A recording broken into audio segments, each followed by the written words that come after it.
Здравствуйте, хочу начать с таблиц, позже поясню почему. Группа А. После первого тура тут лидирует Индия. У этой сборной максимум очков, 3 из 3 возможных. У хозяев турнира сборной ОАЭ и Бахрейна по 1 баллу, у Таиланда 0 очков. Кстати, матч открытия между ОАЭ и Бахрейном стал пока самым посещаемым на турнире, 33 тысячи.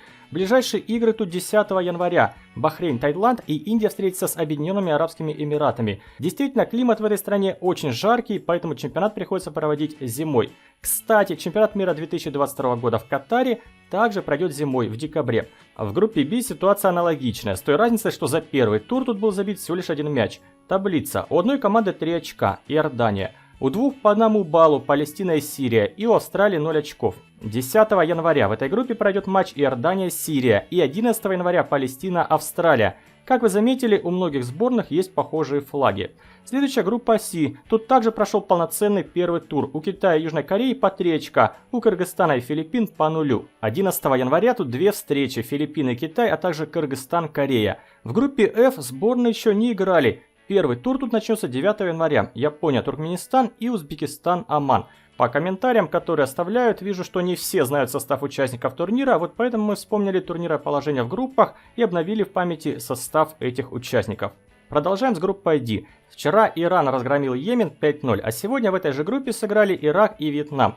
Когда казалось, что матч завершится уже в ничью, в конце игры Али Аднан забил решающий гол. Он выступает в Италии в клубе Аталанта. Его в этом сезоне выпускали на поле всего лишь 5 раз, в основном на замену. Матч завершился 3-2. Сборная Ирака 5 матчей не знает поражений. Последний раз они уступали еще сборной Аргентине в товарищеской игре 4-0. Вы удивитесь, но Вьетнам не проигрывал до этого с 2016 года на протяжении 18 игр, и вот их позитивная серия прервалась. Последняя встреча была в отборе к чемпионату мира 2018 года. Ирак победил тогда 1-0. Таблица. У Ирана и Ирака 3 балла, у Вьетнама и Йемена 0. Эта группа пока самая результативная. За 2 игры было забито 10 мячей. Второй тур в этой группе 12 января. Вьетнам, Иран и Йемен, Ирак. Ирак – это футбольный долгожитель. Сборная уже 9 раз участвует на Кубке Азии, и этой сборной удавалось даже однажды выиграть турнир. А вот Иран участвует 14 раз, пропустив всего лишь 3 чемпионата. В группе И сегодня состоялась одна встреча: Саудовская Аравия, Северная Корея.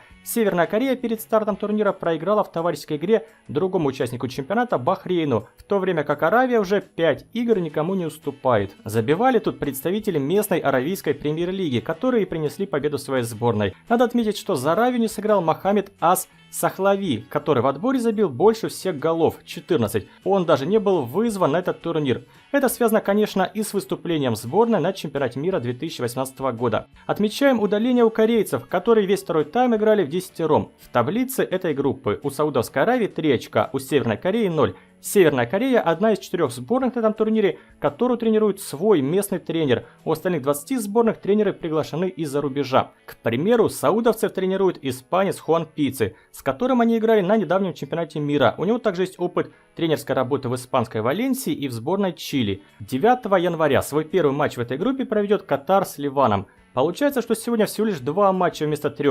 Все потому, что в день открытия была только одна игра, которой сегодня и не хватает. Можно назвать и список лучших бомбардиров: у 4 из Индии и у Тареми из Ирана по 2 забитых мяча. Рекомендую ролик про исчезнувшие клубы России. Ставьте лайки, если информация была полезной и интересной. Спасибо, до скорого.